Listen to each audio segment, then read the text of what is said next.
Let's be honest for a second. You've probably squeezed those blackheads with your fingers thinking, if I just push hard enough, they'll be gone. And for a moment, they are. But within a few days, they're back. Bigger, angrier, almost like your skin is punishing you for trying. Or maybe you've gone the other route, drying your skin out completely. Rubbing alcohol, harsh scrubs, astringents so strong they leave your face burning, and still nothing. Your pores just keep filling back up, and now your skin is red and irritated on top of everything else. Here's what nobody tells you, you're not losing. You're just fighting the wrong battle. Think of your pores like tiny pipes in your skin. Each one is connected to a small gland that produces oil, sebum, which is actually there to protect and moisturize your skin. Perfectly normal, perfectly necessary. But here's where things go wrong. When dead skin cells don't shed properly, they start to pile up at the opening of those tiny pipes. The oil gets trapped behind them. It mixes with bacteria, oxidizes when it hits the air, and turns dark. That dark plug, that's a blackhead. And that's why squeezing it out only works temporarily. The pipe is still damaged, still narrowed, and it fills right back up. Acne works similarly. When that trapped oil becomes inflamed, when bacteria gets involved and your immune system reacts, you get a pimple, a red, swollen, angry signal from your skin saying, help, I'm blocked. Step-by-step routine, alright. Let's get into the routine. 5 steps. Each one has a purpose. Don't skip any of them. They work together like a system. Step 1. The oil cleanse. I know what you're thinking.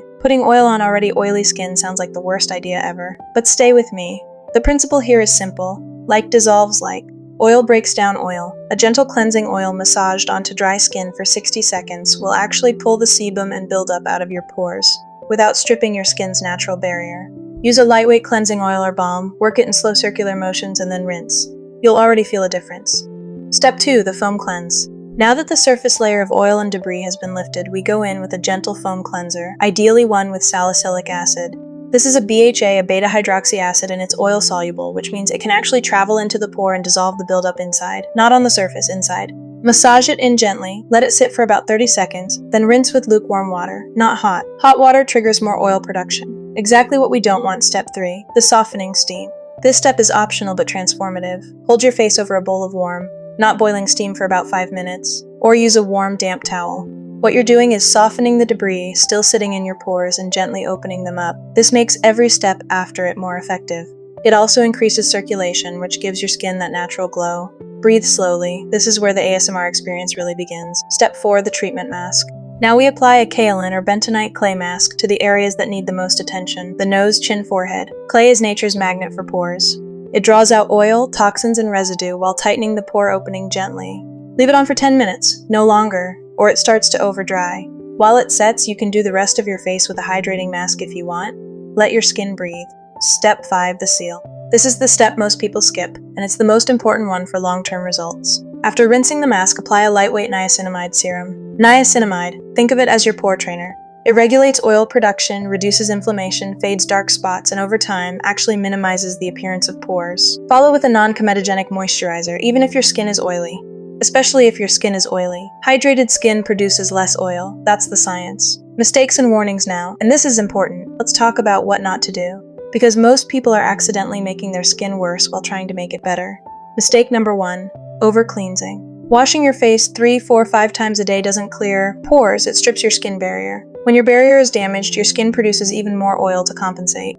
You end up in a cycle that feels impossible to break. Twice a day, morning and night. That's it. Mistake number 2. Physical scrubs on active acne, those grainy beaded exfoliants. On inflamed skin, they cause micro tears, spread bacteria, and worsen breakouts. Use chemical exfoliation, like salicylic acid or HAs, not physical. Gentle is more powerful here. Mistake number 3. Popping pimples with your fingers. I know, it's so tempting. But every time you do, you push bacteria deeper, damage the surrounding tissue, and dramatically increase the chance of permanent scarring. The temporary satisfaction is not worth the lasting mark. And the biggest myth of all, that moisturizer makes oily skin worse. It doesn't. Dehydrated skin overproduces oil. Moisturizer is your ally, not your enemy. Aftercare and pro tips now for the pro level stuff. This is where consistency turns into results you can actually see. First, change your pillowcase every 2 to 3 days. Your pillowcase collects oil, bacteria, and dead skin overnight, and then you press your face into it for 8 hours. A clean pillowcase is one of the cheapest, most underrated skincare upgrades you can make. Second, SPF every single morning. UV exposure makes post-acne marks darker, breaks down collagen, and enlarges pores over time. A lightweight SPF 30 or higher is non-negotiable, even on cloudy days, even if you're mostly indoors. Your future skin will thank you. Third, don't touch your face during the day. Your hands carry bacteria and oils that transfer directly to your pores with every absent-minded touch.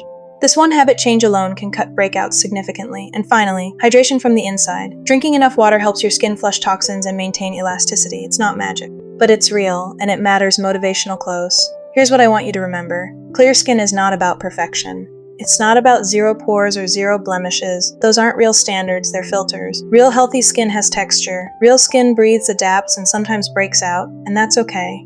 What you're building with this routine is a relationship with your skin, one based on patience, not punishment, consistency, not crash treatments, and that kind of skin, it shows, not in a week. But in 30 days of doing this right, you will see a difference that no single product could ever give you. Your skin is doing its best. Now you know how to help it. Action if this helped you. Even just gave you one thing you didn't know before, hit the like button. It genuinely helps more people like you find this content. And if you want more routines like this, covering everything from hyperpigmentation to sensitive skin to anti-aging, subscribe and turn on notifications so you never miss one. Drop a comment below and tell me, which step were you missing? I read every single one. Thank you for watching.